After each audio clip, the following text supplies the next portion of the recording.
Abra sua Bíblia comigo aí, capítulo 2 de Atos. Podem ficar sentados, obrigado. Quem está de pé pode sentar. Eu vou ler mais de um texto, então é melhor ficar com a Bíblia no colo aí. Atos dos Apóstolos, capítulo 2, versos 32, 33 e 39. Atos, capítulo 2, 32, 33 e 39. Vou ler o 32. Deus ressuscitou a este Jesus, do que todos nós somos testemunhas, de sorte que, exaltado pela destra de Deus e tendo recebido do Pai a promessa do Espírito Santo, derramou isto que vós agora vedes e ouvis. Verso 39. Porque a promessa vos diz respeito a vós, a vossos filhos e a todos os que estão longe, a tantos quanto Deus nosso Senhor chamar. Quero orar neste momento com vocês. Querido Pai, em nome do Senhor, clamamos a Ti, Senhor, para que o Teu mover, o Teu agir no meio da igreja, Senhor, seja algo presente, real. O Senhor possa estar trabalhando, a igreja te pertence, Senhor. Estão aqui os Teus filhos, frutos da obra da cruz, homens, mulheres regenerados, nascidos de novo, os quais, Senhor, buscam a Tua face, clamam pela Tua presença, e queremos, Pai, pedir que neste dia o Senhor esteja falando de forma pessoal em nosso coração. Oramos em nome de Jesus. O texto que nós acabamos de ler menciona a palavra promessa, e o tema que eu quero trazer para os irmãos é por que devemos receber a promessa do Espírito Santo. A expressão, então, promessa de Deus é algo grandioso, animador, quando o crente descobre que o nosso Deus fez grandiosas promessas para aqueles que creem, para aqueles que confiam, para aqueles que seguem a palavra da verdade. Encontramos milhares de promessas na Bíblia. Alguém disse que temos mais de 8.000 promessas. Eu quero dizer para vocês que eu acredito que tem muito mais do que 8.000. Eu não conferi e nem vou conferir. Eu prefiro ir descobrindo as promessas e tentando viver essas promessas, porque são milhares. Cada leitura da Bíblia você encontra mais 1.000 promessas diferentes.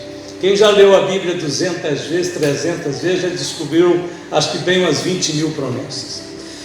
Porém, nós podemos dizer que Deus tem duas promessas. São duas promessas que se destacam entre todas.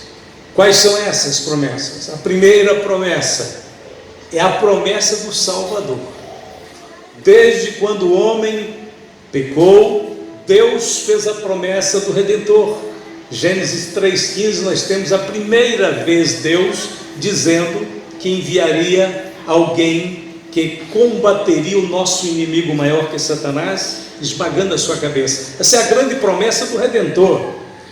E essa promessa vai se repetir ao longo de todo o Antigo Testamento, até entrar no Novo Testamento com o nascimento de Cristo. Esta é a grande promessa. Segunda grande promessa é a promessa da vinda do derramar do Espírito Santo. São as duas maiores promessas da Bíblia.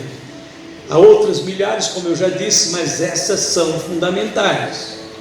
A promessa do Espírito Santo já começa também desde o Antigo Testamento e se estende até o Novo Testamento.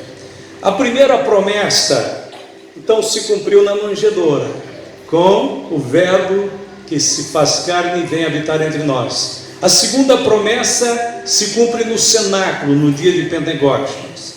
A primeira promessa é para o mundo inteiro, porque Deus amou o mundo de tal maneira que deu seu Filho unigênito, para que todo aquele que nele crê não pereça, mas tenha vida eterna.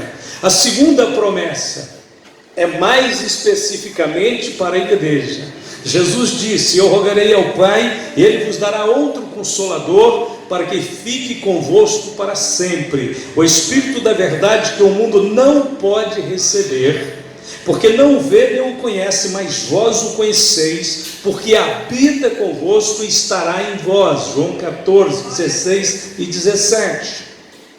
Na primeira promessa nós temos Deus conosco, Isaías 7,14, traduzido por Mateus no Evangelho, quando Mateus diz: e ela dará à luz um filho e lhe porás o nome de Jesus, porque ele salvará o seu povo dos pecados deles. Ora, tudo isso aconteceu para que se cumprisse o que fora dito pelo Senhor, por intermédio do profeta: eis que a virgem conceberá, dará à luz um filho, e ele será chamado pelo nome de Emanuel, que quer dizer Deus conosco. Então a primeira promessa é a bênção de Deus andando entre nós, caminhando conosco. Deus conosco, Emanuel, Jesus, o Verbo que se fez carne. Na segunda promessa nós temos Deus em nós, porque habita convosco e estará em vós. Veja como a promessa de Deus avança nesse grau de espiritualidade e de intimidade, trazendo o homem para bem perto de Deus, para uma comunhão estrita com Deus, única, singular. Deus em vós. Jesus disse que o Espírito de Deus, o mundo não vê nem o conhece, mas ele disse: vocês o conhecerão, porque ele estará convosco em vós. O cumprimento da primeira promessa resultou em uma fonte aberta para remover o pecado e a impureza. Zacarias 13, verso 1. Não vou estar lendo, mas lá diz que Deus abriria uma fonte na casa de Davi. Esta fonte foi a salvação, para remover a impureza e o pecado. O cumprimento da segunda promessa resultou em uma outra fonte, uma fonte aberta de poder espiritual. Jesus disse: quem quer que tenha sede, venha a mim e beba. Ele estava falando da promessa do Espírito Santo. E mais à frente, Atos 1 e 8, ele vai dizer: mas recebereis o poder ao descer sobre vós o Espírito Santo. Desde o dia de Pentecostes, todos os crentes nascidos de novo têm acesso aberto a esta fonte inesgotável de Deus. Todos, sem exceção, todos que creem em Jesus, meninos, adolescentes, jovens, idosos, homens, mulheres, do ministério, apenas membros, não importa, não há acepção de pessoas, todos podem encher-se do Espírito Santo. E agora eu vou trazer para vocês algumas razões que são convincentes, são animadoras, do porquê nós devemos receber a promessa do Espírito, nós devemos almejá-la, nós devemos querê-la. Essa é uma ambição que o crente tem que ter no coração, é uma ambição santa, é uma ambição de ser cheio do Espírito Santo. Essa ambição não é pecaminosa, ela é legítima, porque a Bíblia diz que a promessa é para aqueles que têm sede. Querer desesperadamente é a maior virtude da sua vida, querer o Espírito Santo. Se você chora por ele, se você clama por ele, se você agoniza por ele, alguém está olhando lá de cima e dizendo: ali está um coração pronto para receber mais do meu Espírito, muito mais. Se Deus puder confiar em você, em mim, Ele nos dará muito. Ele quer saber o que você fará com o que eu quero te dar, o que você fará com essa virtude, esse dom celestial.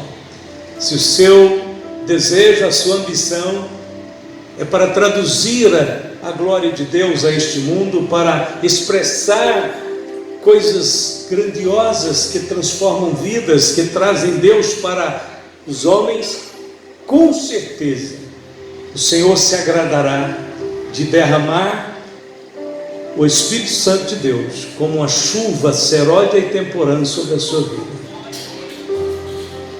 É uma ambição santa, é uma busca, um clamor santo, que será manifesto de acordo com o seu coração. Preste bem atenção nessa palavra. Por que devemos receber a promessa do Espírito Santo? Primeiro, Porque é um mandamento. É um mandamento. João capítulo 20, verso 22, está escrito assim: e havendo dito isto, soprou sobre eles e disse-lhes: recebei o Espírito Santo. Jesus é quem está falando para os apóstolos: recebei o Espírito Santo. Então você tem que estar continuamente em suas orações dizendo: Senhor Jesus, eu recebo o teu Espírito Santo, eu quero o teu Espírito Santo, eu preciso do teu Espírito Santo. E não vos embriagueis com vinho em que há contenda, mas enchei-vos do Espírito Santo. Ora, nós não sabemos todos os detalhes, todos os caminhos por onde temos que passar para ser cheio do Espírito Santo, mas uma coisa nós sabemos: o querer é o primeiro passo. Eu quero.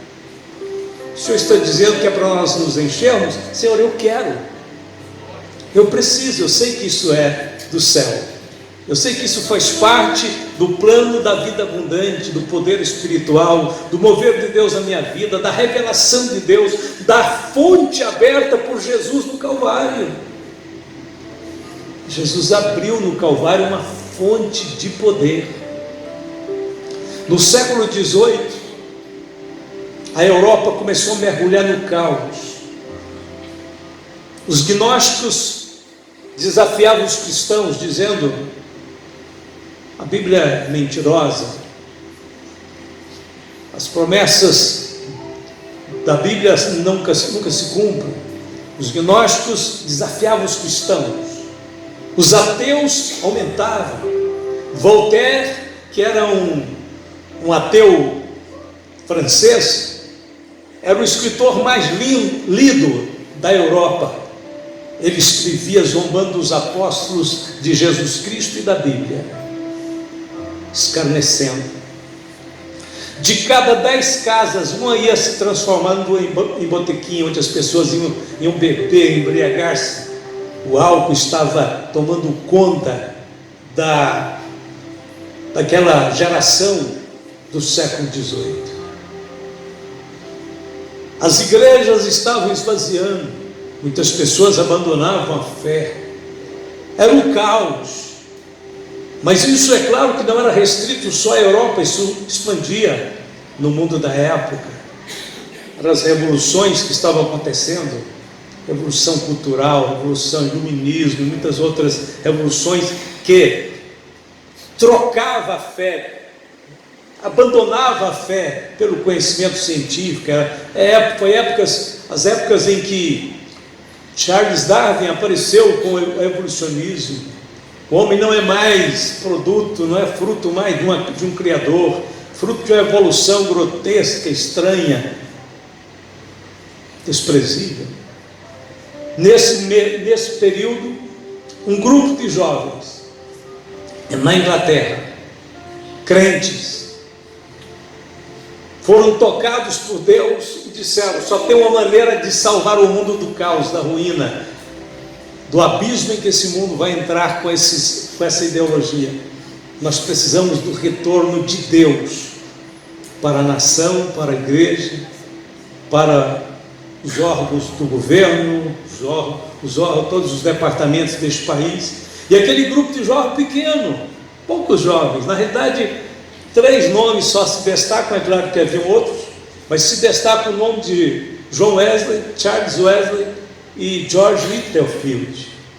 Esses 3 jovens se destacaram porque eles começaram a buscar a Deus, orar, clamar, dizendo: Deus, salva-nos, nós estamos mergulhando no caos, as trevas estão querendo envolver o planeta Terra, a Europa inteira, Estados Unidos, Inglaterra, está todo mundo ficando cético. Deus, tem misericórdia, queremos um retorno à tua palavra, um retorno à mensagem da Bíblia. E eles começaram a buscar a Deus, e Deus começou a encher eles do Espírito Santo. E eles ficaram tão cheios do Espírito Santo naquela busca, naquele clamor, que Deus começou a usar eles para pregar em toda parte da Inglaterra, e extrapolando os limites para os Estados Unidos. E Deus começou um avivamento a partir daqueles rapazes. e outros jovens que os acompanhavam. Eles eram estudantes universitários, eles eram integrados no meio acadêmico, mas eles eram crentes, eles eram cheios do Espírito Santo, e eles clamaram a Deus, e Deus os tomou nas suas mãos. Resultado, veio um avivamento sobre a Inglaterra. Século XVIII termina então com um verdadeiro mover de Deus. Entra o século XIX, Deus continua levantando homens como Charles Finney, Moody,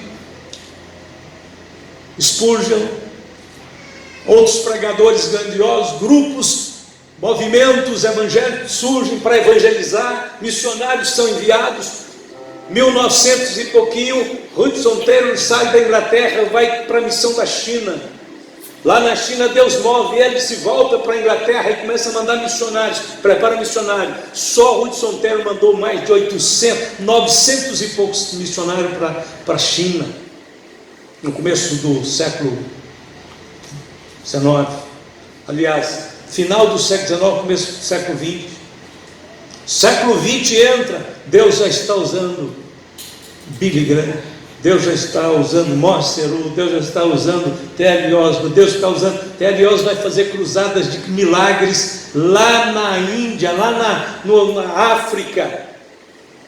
T.L. Osborne chega num país africano para fazer uma cruzada de milagres, aonde era quase só muçulmano aquela cidade, aquele lugar. Tinha um homem que era conhecido naquela cidade, porque ele andava arrastando um carrinho de 4 rodinhas que ele fez de madeira, porque ele não tinha as pernas, ele usava as mãos para fazer o carrinho andar. Ele era conhecido de todo mundo, porque só tinha ele daquele jeito na cidade. E no meio da campanha, quando o pastor, o missionário T.L. Osborne está pregando, de repente começa um barulho no meio do povo. Ele para e diz: o que está acontecendo? Alguém diz: milagre. Aquele homem estava de pé, com 2 pernas, pulando e saltando. A cidade inteira conheceu ele, 30 anos andando pelas ruas lá, com carrinho de rodas, agora está com pernas, e pulando e gritando, e não foi ninguém orar por ele. Enquanto ele pregava, o Espírito de Deus foi revivificando pessoas. Era gente cega curada, era paralítico que andava, era mudo que falava, era morto que ressuscitava. Só um avivamento do Espírito Santo pode salvar o mundo da nossa época. O século XXI entrou com densas e escuras nuvens pairando sobre o planeta Terra. O retorno de correntes filosóficas, de correntes políticas contrárias à Bíblia, começou a tentar dominar o mundo e ganhou terreno em muitos lugares, implantando filosofias, teorias que desconstrói a família, desconstrói a infância, desconstrói a pureza do ser humano, desconstrói tudo. O que eles vão pôr no lugar? Nada, apenas a promessa de que vieram trazer liberdade, na realidade empurrando a humanidade para o caos, para o abismo. Até 50 anos atrás, 40 anos atrás, ainda pairava um temor santo sobre o Brasil, porque em 1911 Deus mandou 2 missionários cheios do Espírito Santo para cá, Daniel Bernaville, e esses 2 homens de Deus pregaram o batismo com o Espírito Santo, a cura e os milagres de Deus, a salvação de Cristo, com a transformação total do homem.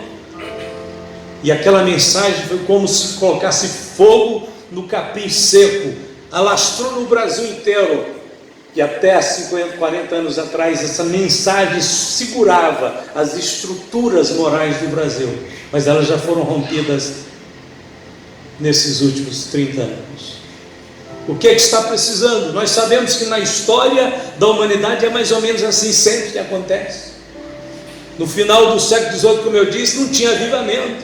De repente um grupo de irmãos começa a tocar no coração de Deus, com uma sede insaciável, com um clamor e súplicas diante de Deus, do trono de Deus, e de repente Deus começa a mover ali, naquele pequeno núcleo, e faz espalhar pelo mundo inteiro uma nova onda do Espírito. No final do século XIX, para virar para o século XX, também já tinha passado essa onda. Parecia que o Espírito Santo tinha ausentado. Tinha grupos de crentes orando, tinha gente resistindo, mas não estava aquela liderança de Deus na terra.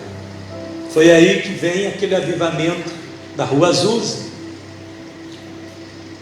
em Los Angeles, que Deus usa lá um armazém velho que tinha. Os crentes começam a orar, diz que aqui é nosso templo agora e vamos buscar a Deus, e em pouco prazo Deus transforma aquele lugar num verdadeiro palco de milagres. As portas daquele armazém, daquele velho templo, não fechavam, era 24 horas com oração, gente orando, e milagres acontecendo, Jesus batizando com o Espírito Santo e fazendo. Aquele movimento durou 6 anos, mas com aqueles 6 anos foi suficiente para alcançar os 2 missionários que viriam para o Brasil. Foi exatamente com o efeito desse grande avivamento. Quando eu me converti há 48 anos atrás, eu percebi que eu era, nem sei se era isto, mas acho que possivelmente posso pensar, eu era uma pontinha final, talvez, de um avivamento que estava terminando. Daí para cá nós vem nos esforçando, nós vem lutando, volta e meia eu reajo, eu me levanto, eu apelo para os irmãos, eu prego para irmãos aqui em outros lugares, aonde Deus abre a porta, falando sobre esse retorno. Por quê? Porque o fogo está diminuindo. Alguém tem que voltar a soprar as brasas, abanar novamente as brasas do Espírito Santo. Você fala, mas o Espírito Santo, sim, mas ele precisa de corações, ele trabalha aonde ele é convidado, aonde as pessoas gemem e buscam a presença dele. Glória a Deus. O Espírito Santo não vem apenas para você se sentir bem, ficar feliz dentro da igreja. Ele vem para te capacitar para alguma obra, ele vem para te usar em algum setor da obra dele, do reino dele. Todos esses homens que eu falei para vocês tiveram em vista que Deus movesse neles, para que eles pudessem ver a pátria deles sendo movida, a cidade deles, o lugar onde eles estavam, a faculdade onde eles estudavam, o meio onde eles viviam. Eles diziam: Senhor, nós não podemos fazer isso só por nós mesmos, mas se o Senhor estiver em nós, o Senhor certamente fará uma grande obra. E nós estamos vindo nesses últimos tempos esperando de onde virá o avivamento. Será que o avivamento vai vir dos grupos de louvores? Será que os avivamentos virão dos obreiros piedosos? Será que o avivamento vai vir dos jovens que buscam e oram? Será que o avivamento vai surgir da sociedade de varões? Será que é dentro da união dos senhoras que o fogo vai novamente voltar a arder? Não, o Espírito Santo não foi embora. Você pode ter certeza que ele nunca vai voltar. Jesus disse que ele estará para sempre convosco. Mas o espaço, o ambiente para ele está precisando ser reorganizado. E isso demanda corações quebrantados, corações famintos, onde a pessoa, onde o grupo, onde jovens, velhos e crianças não dizem outra coisa senão: tenho sede de ti, Senhor. Como o servo brama pelas correntes das águas, assim suspira a minha alma pelo Deus vivo. Glória a Deus. Uma coisa é certa, um grande avivamento nos tira de toda a pobreza espiritual. Um grande avivamento nos tira de toda a rotina, de todo enfado, de toda a canseira. Ele nos coloca num patamar de uma vida cheia de poder, de confiança, de coragem, de ousadia. E quando a igreja é tomada pelo poder do Espírito Santo, ela realmente põe abaixo as portas do inferno, liberta os pecadores, traz as pessoas para a luz, faz uma revolução, muda tudo, vê a influência do Evangelho em todas as esferas: família, comércio, política, não importa, o Evangelho penetra, vai fazendo as suas mudanças. Porque nós devemos receber a promessa do Espírito Santo, porque os apóstolos nos deixaram o exemplo. Eu falei de coisas do século XVIII, século XIX, século XX, mas a verdade é que tudo começa lá em Jerusalém. Quando Jesus termina o seu ministério, ele diz assim: eu vou embora, mas eu vou enviar o outro Consolador.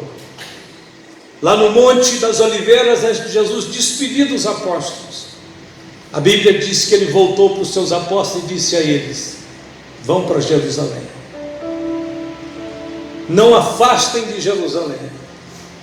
Havia uma ordem grandiosa de Cristo para evangelizar, mas ele disse antes: primeiro, fiquem em Jerusalém, não saiam para evangelizar, fiquem em Jerusalém. Vão para a cidade de Jerusalém, até que do alto vocês sejam revestidos de poder. E a Bíblia diz que os apóstolos obedientemente desceram o Monte das Oliveiras, de Oliveira, foram para Jerusalém, entraram num cenáculo, uma sala de oração, e olha, Jesus teve milhares de seguidores. Teve seguidores da alta cúpula da ala dos fariseus, teve seguidores de todos os segmentos, gente simples, gente grandiosa, gente importante, gente anônima, mulheres, crianças. Mas a Bíblia diz que naqueles dias apenas quase 120 obedeceram a palavra de Cristo. Aí daí a gente pode ver que para a gente chegar no cenáculo, você tem que romper muito obstáculo. Porque Jesus tinha milhares de discípulos, naquele cenáculo era para ter, não era quase 120 não, era 10 mil, 15 mil pessoas. Quando ele multiplicou os pães, segundo estatística, ele alimentou mais de 20 mil pessoas. Mas quando ele disse: fiquem em Jerusalém, eu preciso de vocês lá esperando a promessa, só tinha quase 120. Isso significa que só devia ter 110, 115, não tinha 120. Há um obstáculo, há uma resistência, há uma procrastinação. A gente está sempre deixando para depois esse momento devocional com Deus, esse período de oração, essa nossa dedicação à leitura da Bíblia, há um clamor mais profundo com Deus. A gente está sempre adiando, deixando para depois, outra hora, eu ainda vou fazer, eu ainda vou buscar, e vai passando e passando, e o cenáculo fica para depois. E quando o cenáculo fica para depois, o poder de Deus também fica para depois. E quando o poder de Deus fica para depois, o mundo entra em ruína. E a ruína do mundo, irmãos, acaba afetando depois a igreja. Porque são filhos que são atraídos pelo pecado do mundo. Que são pessoas da igreja que acabam se esfriando por conta do esfriamento do amor e do crescimento da iniquidade. Então, quando o Espírito de Deus move, o avivamento acontece, há uma reversão de todos esses fatores. A igreja recebe vida, o mundo é impactado, as pessoas são libertas, a sociedade muda, a família é fortalecida, a juventude passa a ter um ideal santo. Porque o Espírito Santo, quando penetra em nossa vida, ele cria em nós um sonho, uma grandeza espiritual, e você se vê pregando, você se imagina pregando, você se imagina fazendo os milagres que Jesus te ordenou fazer. Você vê que há possibilidade não no seu poder, mas no poder de Deus. Você começa a entender até onde Deus quer te levar. O jovem cheio do Espírito Santo, ele deita pensando em um momento que ele vai pregar na igreja. Ele vai dar um testemunho. Ele acorda pensando nisso. Ele passa o dia querendo ouvir outros pregadores abençoados por Deus, para ver o exemplo.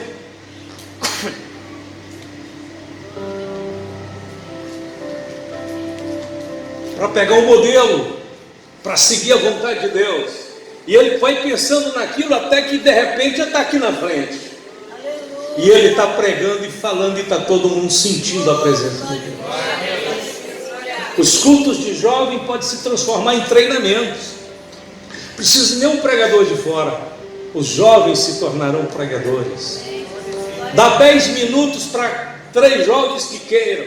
E aí tem 3 jovens que estão orando, buscando a Deus. Os 3 cheio, que já está cheio, pensando em encher de Deus, mas dizer, eu quero esses 10 minutos. Eu vou falar no próximo culto, 10 minutos. Então. E no dia do culto, aqueles 3 estão prontos, com a Bíblia na mão. Eles estão prontos, com a Bíblia na mão. E a hora que o líder diz, vamos ouvir o primeiro pregador nosso aqui, ele abre a boca aqui e todo mundo sabe que Deus está usando aquele moço. E ninguém se importaria se ele gastasse, em vez de 10 minutos, gastasse meia hora, 40 minutos, porque o que ele fala vem como chama de fogo. Levanta o segundo, e a mesma virtude, a mesma unção. Levanta o terceiro, e aí a igreja já está pegando fogo também. E alguém disse, como é que pode esse jovem tímido, caladinho desse jeito, abriu a boca aqui, essa casa encheu da glória de Deus. A igreja se transforma num cenáculo, aonde Deus começa a levantar homens, mulheres, com o poder do Espírito Santo, com virtude celestial.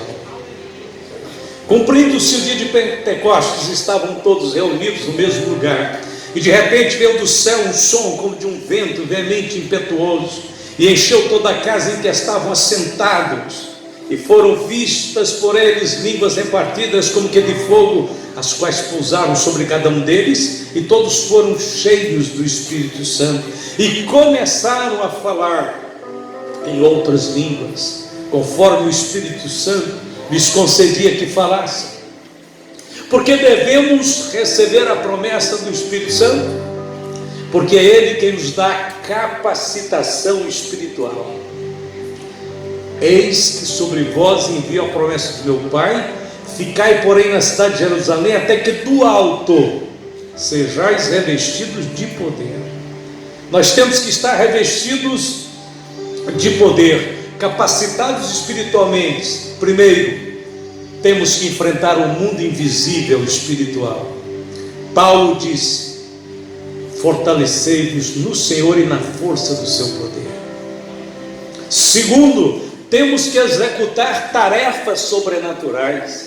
Jesus disse, ide e pregai no Evangelho, indo, expulsai demônios, curai enfermos, pegarão serpentes, beberão coisas mortíferas, mas nada lhes fará dano algum. Essa é a ordem de Cristo, coisas sobrenaturais. Como é que posso eu fazer isso? Só pelo poder de Deus. Mas Deus diz, o Senhor Jesus diz, em meu nome farão isso.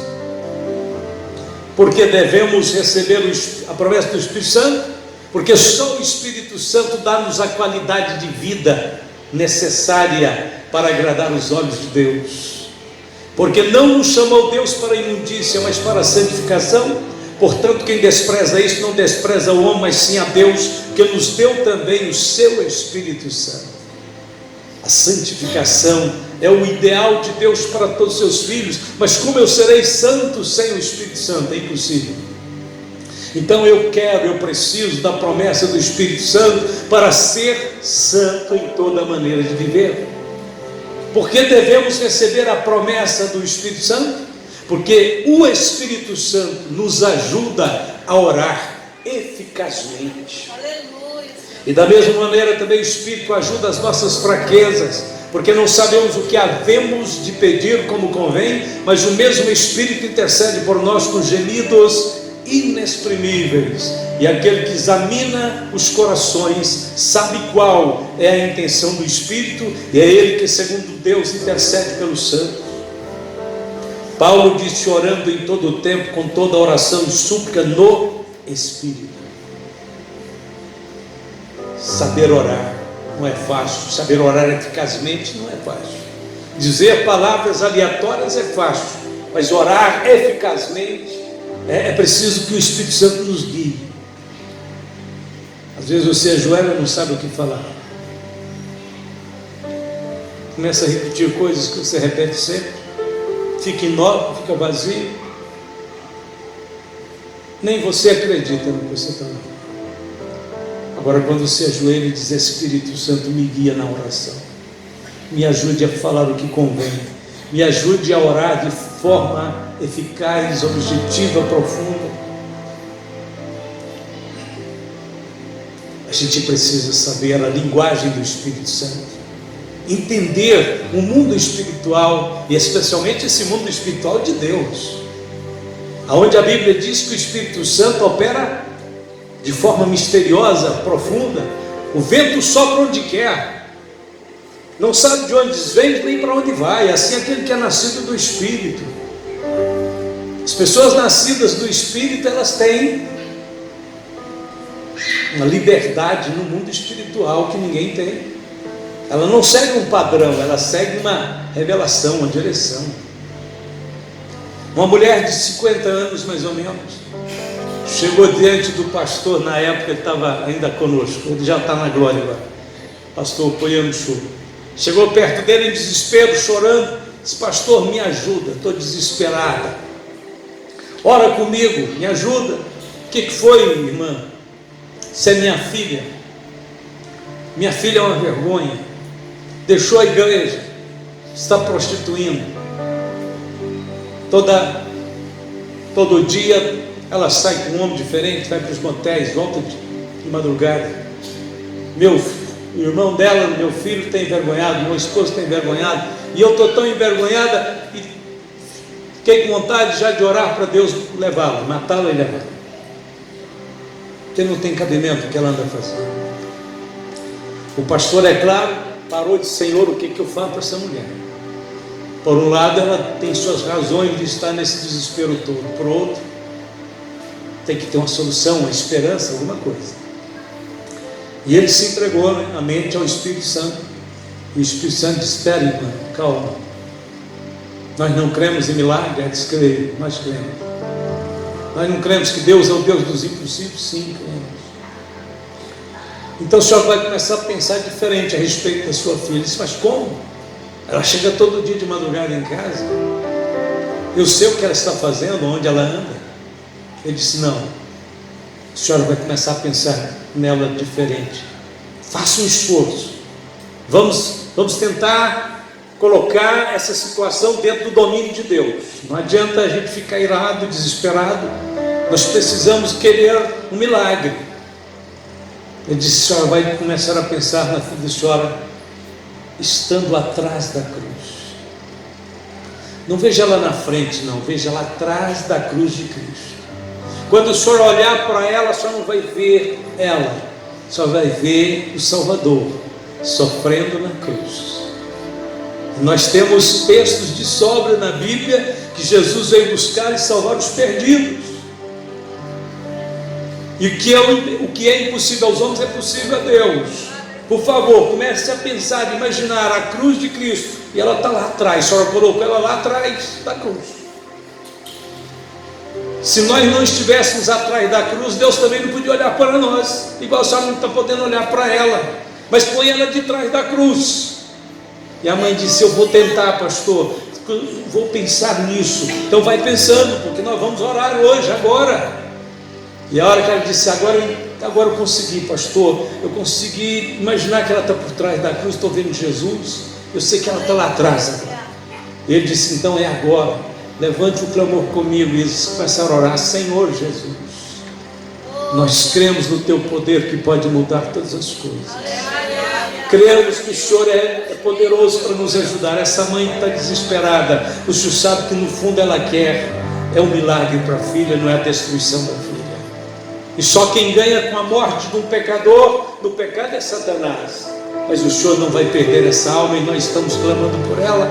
E começaram a orar, e foram orando, e aí ele disse: agora vamos agradecer. Ela disse: agradecer? Sim, vamos agradecer. Jesus, obrigado, nós cremos no milagre, está nas tuas mãos. Interfere no mundo espiritual, na mente das pessoas, nos corações. 3 dias depois, a moça saiu com uma outra pessoa para a prostituição. E a mãe ficou esperando o que vai acontecer. E lá, no lugar que ela estava, ela começou a cair em si, começou a se sentir ridícula, ver a vergonha do que ela estava fazendo, viu toda a pobreza da sua vida, das suas ações, aquela filha, ninguém pregando para ela, o Espírito de Deus trabalhando pelas orações da mãe, do pastor, e ela começou a ver tudo aquilo. Ela disse: você quer saber de uma coisa? Estou indo embora daqui, vou correr para a casa dos meus pais, e se eles ainda me aceitarem, eu nunca mais vou andar neste caminho.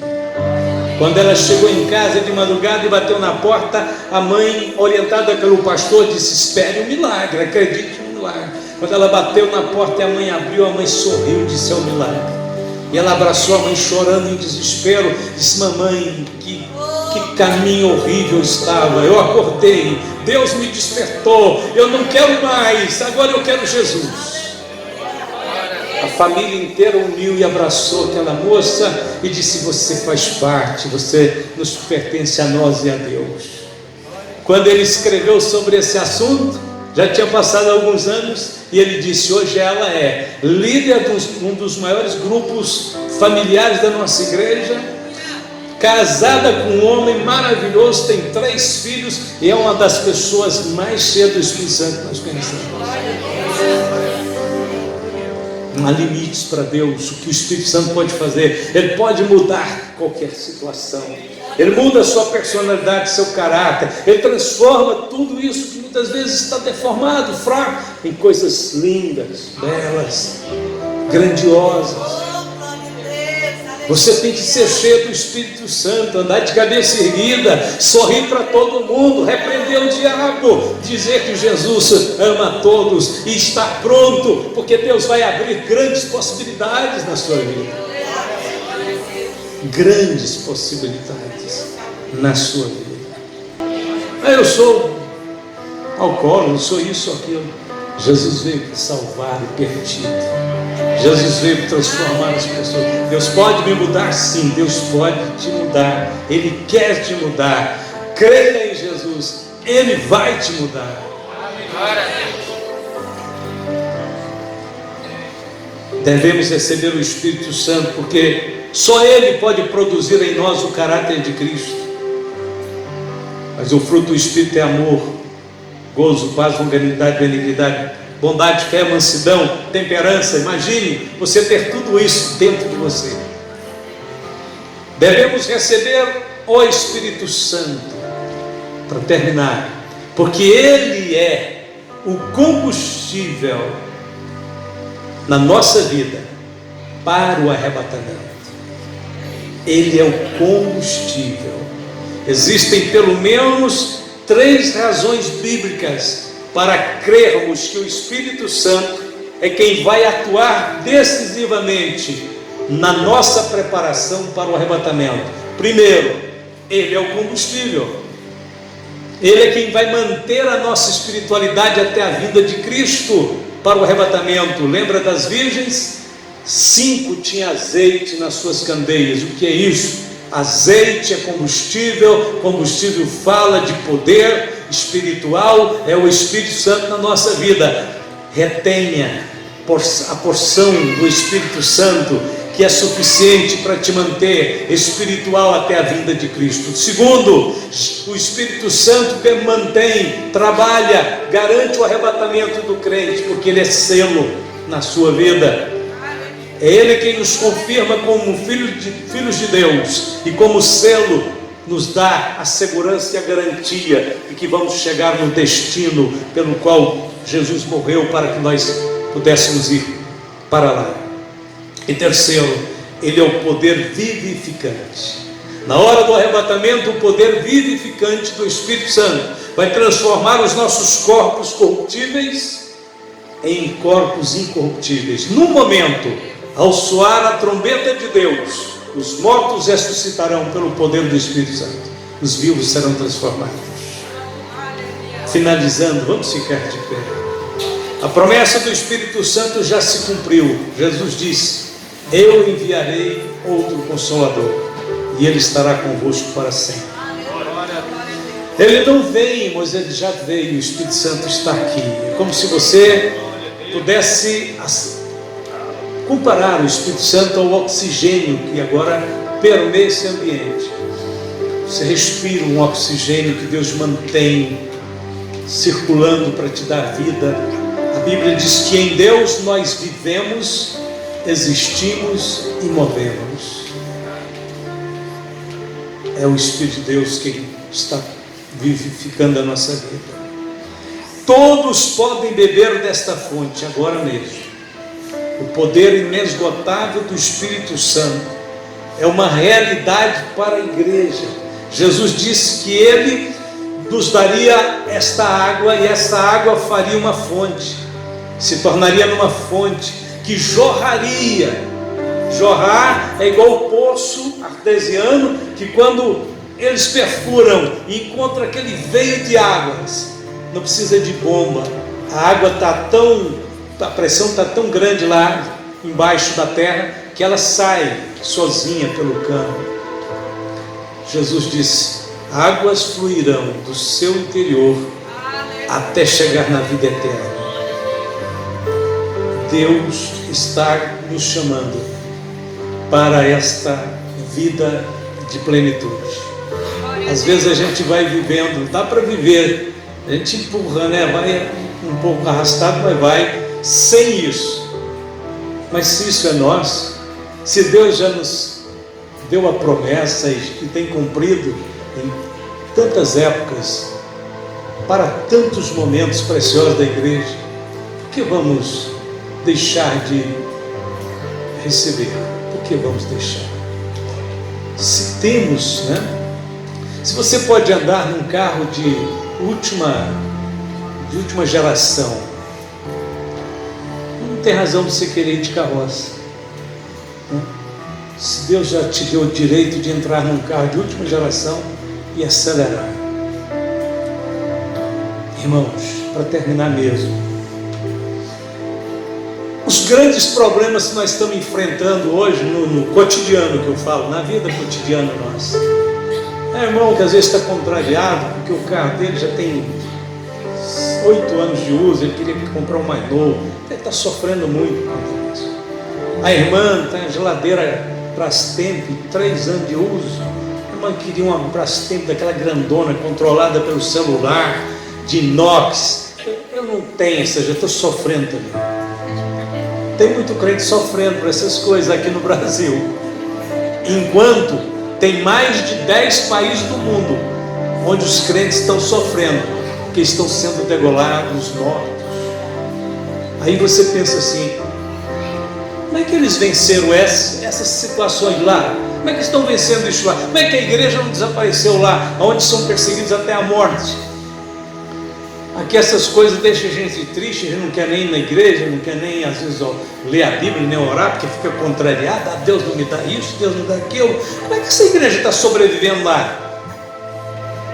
E não pode nem dizer que é crente, porque vai ser morto, porque vai ser tolhido a liberdade, vai ser discriminado. Há poucos dias atrás, um noticiário de uma moça muçulmana que não queria ser mais muçulmana, queria ser cristã, e os pais queriam matá-la. Ela teve que sair fugida do seu país e ir para os Estados Unidos. Lá ela foi dar seus depoimentos que ela, para viver, teve que fugir, senão morreria. A igreja está em todo lugar do mundo. Tem igreja na China, na Rússia, tem igreja na Coreia do Norte. Embora a Coreia do Norte tem campo de concentração para prender crente, mas tem igreja. Como é que essa igreja sobrevive nesse lugar? Só tem uma explicação: o Espírito Santo tem dado poder para aqueles crentes. Então, contudo, ainda não estejamos vivendo esse nível de perseguição, mas essas coisinhas que deixam a gente aborrecido, triste, contrariado, vai perder o sentido com a vida cheia do Espírito Santo, né? Vai perder o sentido. Isso não interessa, isso não faz diferença. Eu não tenho que ficar aborrecido por bobagens. Eu só tenho que ficar aborrecido do seguinte: de não ter o Espírito Santo. Eu tenho que ficar contrariado e romper a minha própria inércia. Então comece falando com Jesus. Chama ninguém aqui na frente hoje. Terça-feira, se Deus permitir, a gente chama. Mas hoje vamos abrir o coração então e dizer: Senhor Espírito Santo, eu preciso de Ti, Senhor. Eu reconheço a minha necessidade total do Senhor. Eu quero, Senhor. Leva-me de alguma forma para o centro da tua vontade, aonde eu posso beber dessa fonte cristalina e borbulhante. Leva-me, Senhor.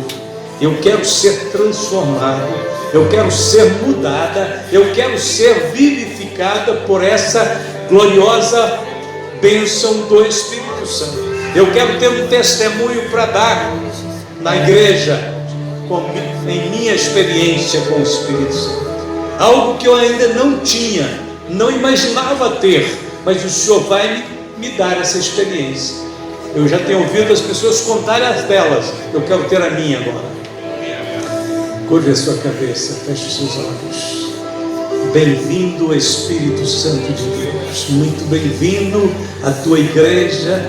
Muito bem-vindo, Senhor Espírito Santo, à comunhão dos santos que te servem neste lugar. Nós clamamos, nós abrimos o coração, vamos chegando na tua presença. Vamos, Senhor, pedindo agora que tu venhas ungir nossa mente, nossos olhos, nosso coração, Senhor, para compreender a grandeza, Pai, da tua promessa, o que isto realmente significa, Senhor, para o nosso dia a dia, para a nossa vida diária, no lar, no trabalho, na rua, em casa, como testemunhas do seu poder, do seu Espírito Santo. Pai Celestial, o que isso significa para os nossos filhos, para os nossos netos que estão chegando, Senhor, e que precisam vir para uma igreja cheia de poder de Deus, uma igreja que tenha, Senhor, a virtude do céu, que seja tocada pela mão do Senhor. Em nome de Jesus clamamos para que os céus se fendam, as janelas se abram, o poder desça, a glória, Senhor, tome conta de nossas vidas, e o Senhor seja amado, adorado e glorificado como nós nunca fizemos ainda, porque o Senhor merece o melhor das nossas vidas. Querido Jesus, querido Senhor, Deus da glória, Deus poderoso, o Senhor prometeu derramar água sobre o sedento, rio sobre a terra seca. A sua promessa é para todos que clamam e buscam a tua face. Glória a Deus, aleluia. Faz arder em nosso coração, Senhor, a possibilidade, a visão antecipada do derramar do Espírito, do invadir do Senhor em todo o nosso ser, tocando-nos, enchendo, fortalecendo, abençoando o Senhor Deus Todo-Poderoso. Nós clamamos, Senhor Deus, unge nossas mãos, nossos lábios, unge nossas mentes. Faze do Senhor obreiros e obreiras, levante na tua igreja jovens irmãos e irmãs cheios do Espírito Santo, inflamado para pregar a palavra de Deus, para chamar o povo para os teus pés, para o teu altar, para a consagração e para a entrega. Aleluia, louvado seja Deus. Deus que tudo pode, Deus que tudo faz, que faz o fraco forte, que tira o homem, Senhor, de toda a sua rotina, de toda a sua tradição, e faz ele mergulhar no rio, Deus, rios de água viva, recalmita la mancha, em nome de Jesus, em nome.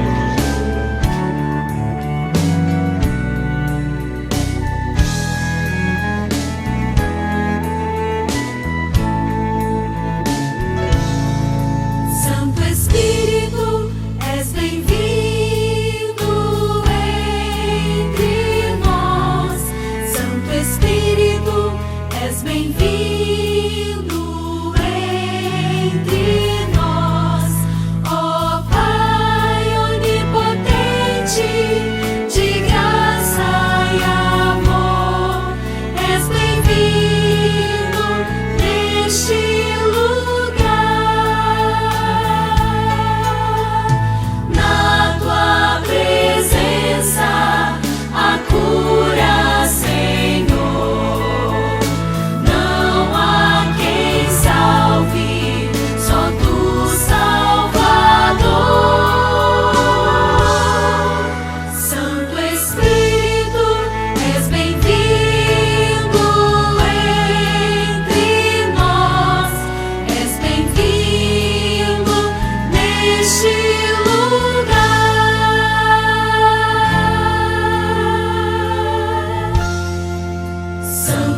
Espírito, és bem-vindo entre nós.